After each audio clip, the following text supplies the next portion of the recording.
Jusqu'où vont les limites de l'objectivité? Utile, peut-être pas forcément. Nostalgique, à coup sûr. Chaînon manquant d'une trilogie à la sauce thriller sordide, comédie romantique et, cette fois, douce poésie. Conclusion romancée qui divise. Peut-on placer notre affection au-delà de l'image? D'un film parlant plus qu'il n'apporte, émouvant peut-être plus qu'il n'impressionne. Avec la tendresse El Camino, n'étions-nous pas tout simplement en manque? I get high and I get low. These things go. Il y a des choses avec lesquelles on ne plaisante jamais. Breaking Bad en fait partie. Suite tant attendue des aventures de Jesse, cela fait déjà 6 ans qu'au détour d'une scène, la dernière scène de son bébé original, l'idée d'une conclusion au personnage d'Aaron Paul trottait dans la tête de Vince Gilligan, son créateur. Une idée qu'il garda planquée, cadenassée dans un cerveau jusqu'alors entièrement dévoué à Better Call Saul. T'inquiète pas, on t'embrasse, Bob. Jimmy, what?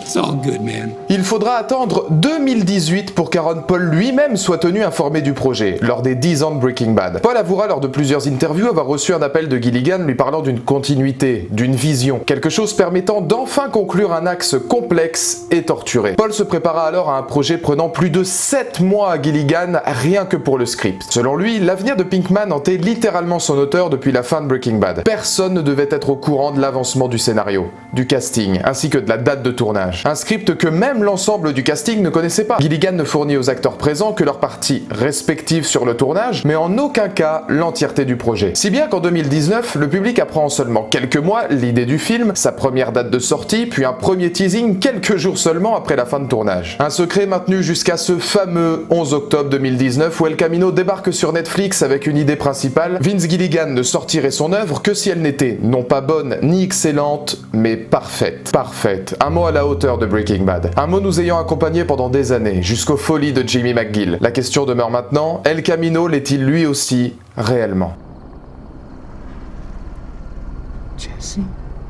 Non, El Camino n'est pas parfait. Il en est même parfois léger quand on connaît la perfection scénaristique qu'était Breaking Bad, mais il en reste un vrai moment de cinéma. Certes pas la claque espérée, mais largement plus qu'un épisode de conclusion. D'un point de vue cinoche, Gilligan nous montre toute la maîtrise qui composait déjà sa mise en scène lors de quelques épisodes de Breaking Bad ou Better Call Saul. Chaque plan est travaillé. Sa mise en scène chaude se mêle habilement à un environnement froid, hostile, à la hauteur du traumatisme de son héros. Il joue régulièrement sur la beauté de ses cadrages, de sa profondeur de champ et de sa photographie léchée pour rappeler à son œuvre originale. La place du trauma est d'ailleurs fondamentale. Par de multiples références à son propre univers ainsi qu'une mise en abîme du personnage, le destin de Jesse Pinkman semble ne pas se jouer sur son avenir, mais bien sur ses démons passés. Il sera guidé par son vécu, via une multitude de souvenirs, tout en guidant son spectateur sur le chemin de la liberté. C'est peut-être le point le plus intéressant du film. Si El Camino est avant tout la voiture de Pinkman, l'appellation offre une grille de lecture évoluant constamment au sein de l'œuvre. C'est un chemin vers la liberté, mais aussi un long voyage pour sortir d'une odyssée meurtrière.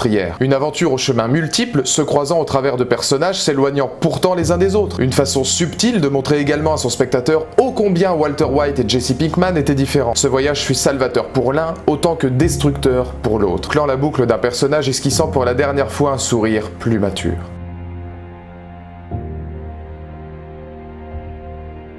C'est à ce niveau que le film décontenance. Excite les retournements de situation faisant la gloire de Breaking Bad, El Camino existe par lui-même et parvient à obtenir sa propre poésie. Il est plus calme, plus lent, mais d'une douceur brutale et violente, à la hauteur d'un personnage et une nouvelle fois de son chemin. C'est ce qui me fascine quand on connaît l'auteur. Breaking Bad était une œuvre sordide sur l'ascension d'un homme devenant Scarface, avec tout ce qu'il faut de douleur et de haine pour en faire un thriller oppressant. Du côté de Better Call Saul, la comédie romantique fut de mise via Jimmy McGill, beaucoup plus décomplexée à l'image de son héros. Ici, la place est au mal-être, à l'envie de s'en sortir, et au trauma. Gilligan veut presque de son film une œuvre contemplative, qu'il tourne clairement comme une conclusion, car son scénario sera étrangement l'une de ses principales faiblesses. Au premier abord, nous assistons simplement à une course-poursuite entre les démons de Jesse et sa volonté de fuir, de devenir quelqu'un. Quels sont donc les ajouts apportés, autres que libérateurs et nostalgiques, à Breaking Bad? Peut-on se poser la question de l'apport et de l'intérêt du film, assez limité au final sur le fond au-delà de la forme? Le rythme est lent, mais dans la plus grande tradition de sa narration. Chaque plan se veut comme une chorégraphie permettant permettant d'être au mieux ancré dans les pensées et les actions de Jesse, confirmant l'acting extraordinaire d'Aaron Paul. Il se veut touchant, mature,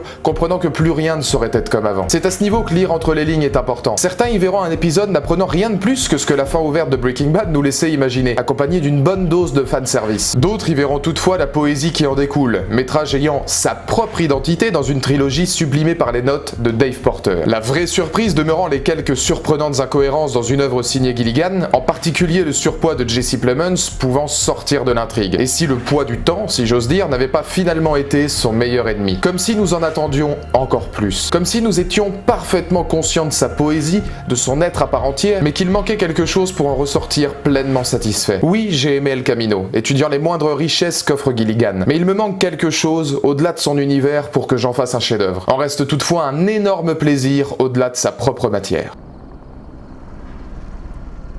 Jesse.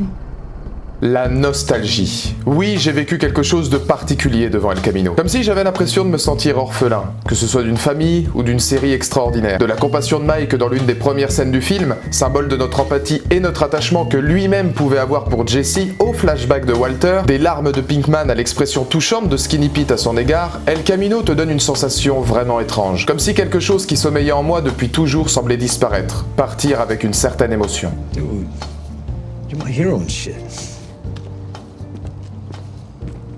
Pour vous dire, même si je m'en doutais, si je le voulais, entendre la confirmation de la mort de Walter White à la radio me procura une sensation particulière. Tout du rire nerveux de Jesse à son dernier chemin, en Alaska, comme bouclant la boucle du métrage, me provoque cette idée de perdre un membre de la famille. Toute notre vie, nous sommes allés là où l'univers nous a emmenés. Il vaut mieux prendre ce genre de décision soi-même. Une phrase lourde de sens pour Pinkman comme pour nous. J'ai personnellement été séduit par la façon dont Gilligan boucla son cadran Breaking Bad par un homme souvent dans l'ombre de Walter White. El Camino se mue alors comme un conte, une histoire racontée prenant fin en mêlant diverses constructions scénaristiques. On aurait pu lui reprocher de faire du neuf avec du vieux, de trop se raccrocher au passé, ou alors de ne pas y être justement suffisamment accroché. Pour moi, le meilleur exemple de cet équilibre reste Les Hommes de la Candy Company. Moyen subtil de raccorder son univers à une nouveauté cinématographique, certes simple péripétie n'ayant pas l'impact de Breaking Bad, mais tout de même capable de nous remettre en question. La mécanique se veut alors parfaitement huilée, parfois comme un cadeau pour son spectateur, mais toujours au service du voyage. Et puis soit dit en passant, pour l'avoir vu en VO et en VF, quant à la voix de David Kruger dans un film de Vince Gilligan,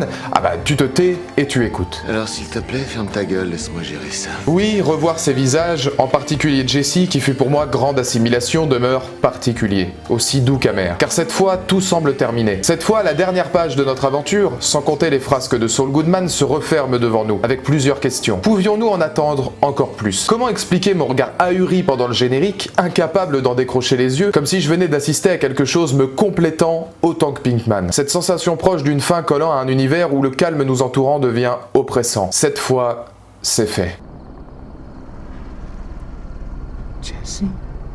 Alors là, j'annonce, j'aimerais qu'on me donne le numéro d'un homme ayant mieux compris, hormis peut-être Sam Esmail, l'évolution d'un de ses personnages principaux autant que Vince Gilligan. Plus mature, plus serein, presque apaisé, la libération finale de Pinkman représente la nôtre. Impatient de voir s'il serait capable de s'en sortir. Jesse, tout comme Aaron Paul, semble le mériter, leur chemin employant tous deux les bribes de leur passé, que ce soit fictif ou filmique. But hey, guess what? Seriously, yo. Pathetic. I love that response time. Je pense notamment à Todd, que l'on jugerait presque humain s'il n'était pas complètement dingue. À mes yeux, les flashbacks expliqueront l'état des lieux d'une détresse, d'une lassitude autant que les actions de Jesse. Il en sera de même avec sa dernière décision, lettre à Brock, que j'aurais aimé voir comme dernier axe narratif. Si revoir Jane est touchant, sa position occulte grandement à mes yeux toute l'affection qu'il pouvait avoir pour Brock et Andrea, n'étant pas forcément nécessaire. Mais c'est via cette séquence de saison 2 que Gilligan, pour moi, interroge sa série et surtout notre perspective de celle-ci. You didn't have to wait your whole life to do something special. Une nouvelle fois, nous voilà face à une double connotation. La première pour le spectateur. Conclure son œuvre de la sorte propose à son public une idée simple. Quelle chance nous avons eu de voir quelque chose d'aussi extraordinaire. Nous n'aurons pas, nous fans de Breaking Bad, attendu toute une vie pour contempler un ovni révolutionnant à jamais l'histoire de la télévision. Nous qui avons vu toutes ces évolutions, représentées ici par l'homme ayant le plus évolué, Walter White. Mais il nous indique aussi quelque chose à propos des deux hommes. En saison 2, bien avant de le voir devenir Heisenberg, celui-ci voyait déjà cette aventure comme hors du commun. À demi jumeaux, et largement avant de le dévoiler à son public en saison 5, il avoue aimer ça, trouver cette situation grisante, et le faisant revivre là où, pour Jesse, c'est une descente aux enfers. Face à un Pinkman bien loin de celui d'El Camino, plus enfantin, blagueur et dragueur, son regard change littéralement quand Walter lui annonce cette phrase. Il devient alors, le temps d'une poignée de secondes, le spectateur incarné. Qu'est-ce que Walter, nous qui étions encore à cette époque persuadés de le voir se battre pour sa famille, vient de nous dire? Est-ce le point de départ de ce fameux acte de non-retour se dressant devant nous? Cette scène, au même titre que de nombreux autres, en demeure donc à l'image du film, comme un épilogue du côté d'Albuquerque qui ravira les fans de la saga tout en se posant des questions et en remettant aussi en cause son propre statut. Si bien que le seul ayant trouvé son chemin, son camino, reste finalement Jesse Pinkman.